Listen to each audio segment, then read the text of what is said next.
वसई विरार परिसरात कालपासून पावसाची संततधार सुरू आहे आणि रात्री पावसाचा जोर हा वाढला होता आणि आज सकाळपासून वसईच्या पश्चिम पट्ट्यामध्ये मोठ्या प्रमाणावर पाणी साठलेलं पाहायला मिळालं।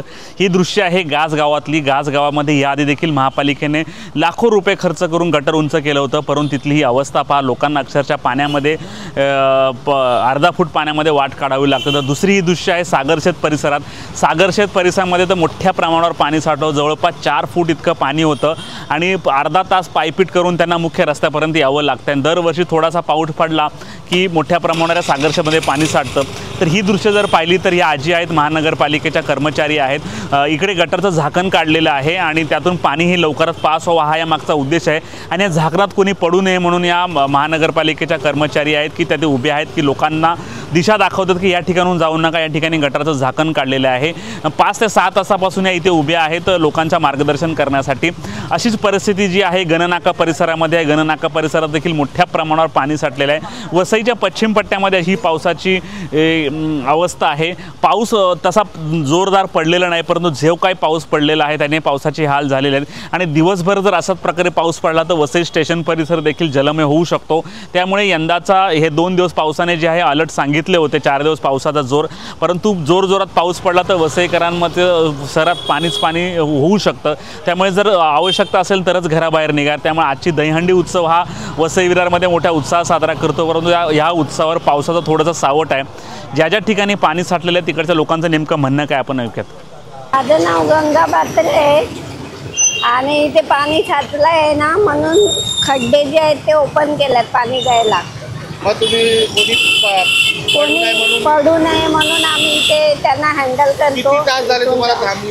आम्ही सकाळपासून तर आतापर्यंत आहेत 5 तास पर्यंत तुम्ही थांबले लोक पडू नये म्हणून? हो। अरे बाप। पाणी तर या रोडवरून लास्टपर्यंत कमीत कमी समजा 4 किलोमीटरवरती पाणी भरलं आहे आणि हे बिचारे हे लोक समोर बघा खड्ड्यावरती उभे आहेत। ते कोण आहे लोक? हे ते BMCचे बिचारे कर्मचारी लोक आहेत।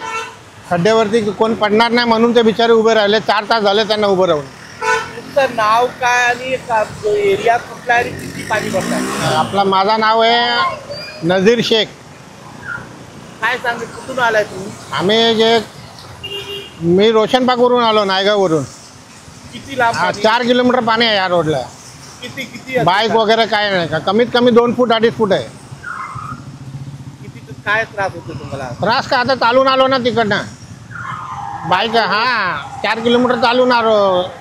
पोरग्याला बोललो बाईक धक्का मारून आता पाणीमध्ये आलं तर बुडाली तर ते बंद होईल ना।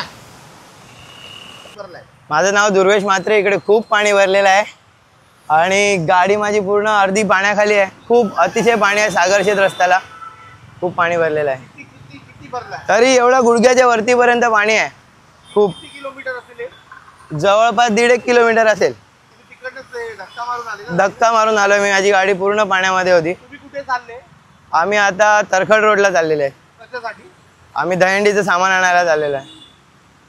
माझं नाव संतोष साताडेकर। वसई सागरशेत इथे पूर्ण रस्ता सागरशेत ते दिघा पूर्ण रस्ता पाण्याने ब्लॉक झालेला आहे। तसंच सागरशेत नाका तो मुळगाव हा संपूर्ण रस्ता पाण्याने भरलेला आहे। 4ही बाजूने इथे दरवर्षी पाणी भरते, तर या संदर्भात काहीतरी उपाययोजना करावी अशी आमची इच्छा आहे। किती फूट पाणी भरलं आता? कमीत कमी 3 ते 4 फूट पाणी आहे। गुडघ्याच्या वरती पाणी झालेलं आहे। 2 व्हीलर जाऊ शकत नाही, अनेक अडचणी आहेत इथे। आज दहीहंडी आहे तर काय प्रॉब्लेम होतोय लोकांना? हो, दहीहंडी आहे, सण मोठा आहे आपला, पण ती साजरी करताना खूप अडचणी निर्माण होणार आहेत। पाऊस सतत चालू आहे त्यामुळे अडचणी खूप येणारच आहेत।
अरे घरात पण गेलंय का?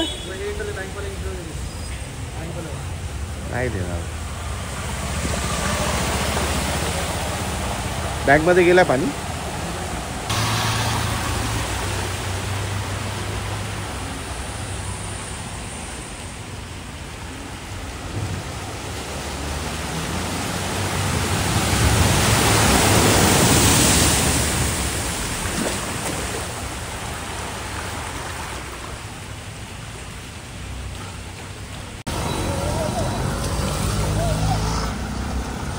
का थांबवलाय तुम्ही इकडे?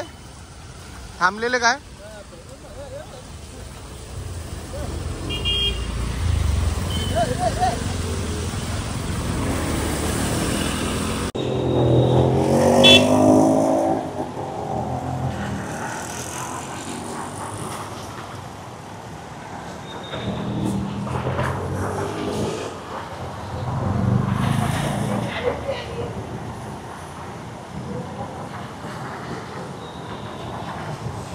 हे ओपन केलंय का? ओपन केलं म्हणजे लोक पळू नये म्हणून तुम्ही थांबले 5 तास पासून.